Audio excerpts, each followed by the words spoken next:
Hi all, it's Teresa in Gemma's house. Well, in the last couple of weeks, I've been having some fun cleaning up some projects from my to-do list in my house and yard. I started off babysitting my older daughter's youngest dog for 2.5 weeks, and we just love her. Gemma has made a real friend. When she comes to visit, Gemma is so happy. I also wanted to finish this project that I started a while ago on the side of my house.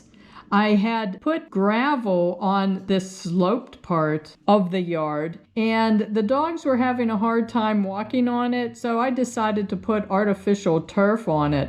And I used that gravel to finish some of the sidewalk areas in my backyard and my other side yard. I bought 2 new lengths of this artificial turf that I had used in other areas of my yard, and I'll link where I bought them in my description below. So this was tough, cutting this and being on my knees and stretching, and I think I made up a couple new yoga poses here. I'm also using these 6-inch 9-gauge steel landscape staples, and I'll link those in my description below too, because boy, are they nice. So Gemma, my supervisor, was passing by every once in a while to check on the progress. And finally, I got it finished. And Gemma did approve of my job. She likes it very much because she has 2 side yards with artificial turf, and it's nice and soft on her feet. So it depends on the light, which way the light is hitting it, if you can see a difference in the different artificial turfs that I used.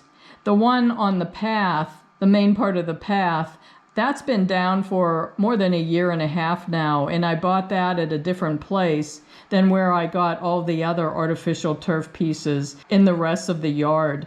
So that's why you can see a difference here.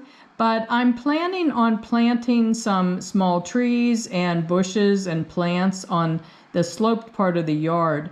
So I think it will look fine after I do that. And I had just enough artificial turf left over to make a nice little turf footpath for the dogs, who were always leaping over the gravel in this area of the yard when they were running around doing their zoomies. It was so funny. So I just swept the gravel to either side, and I patched in the remaining artificial turf pieces that I had.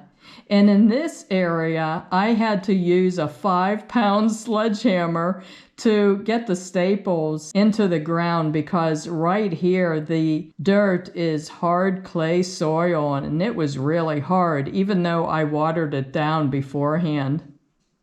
So inside the house, I was also doing some neat projects that I was thrilled to get done and off of my to-do list. And boy, what a big difference it makes when you paint a bathroom. It makes the shower stall stand out more, and all the angles in this room, I think it really pulls the room together nicely. And I've been collecting some new framed prints and paintings off of an online thrift store site that I've been using for about 8 years now. And I just love these prints and paintings.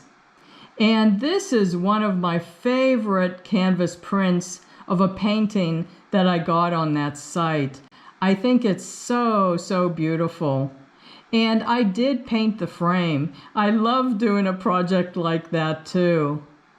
The original frame was dirty, and it was just kind of a blah looking wood. And the print itself was a little dirty in some areas. I just cleaned it off with a kitchen sponge and some dishwashing detergent, and that cleaned up the canvas print. But this frame, especially this corner, it was looking really grody and dull. So I painted the outer part of the frame with a burgundy acrylic paint, watered down quite a bit, so the wood grain of the frame still shows through. And I painted the linen mat a white because it was stained. And I have a YouTube video on this in case you haven't seen that. And then I painted the inner part of the frame a black because it really sets off the painting nicely. So here is the original, and this is the way it looks now. I think it's a real improvement, and boy, do I love this painting. So it makes this bathroom so much more interesting. And in case you're interested, these are the Sherwin-Williams paint colors that I used for this bathroom. I just love it. I really need to have color on my walls. So I have been buying a lot of new framed prints and paintings. This is another one that I absolutely love. And again, I painted the frame using brown, burgundy, and black acrylic paints. This is the original frame that it was in. It was a light, natural oak color, and I don't mind that at all. But I wanted to warm it up and so that it matches the inner matte frame color.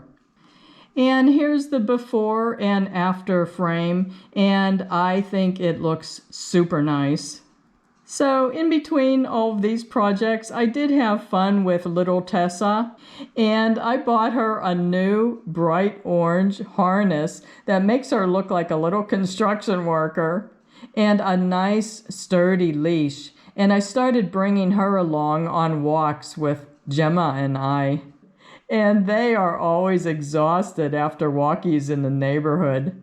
So we took nice naps every afternoon too.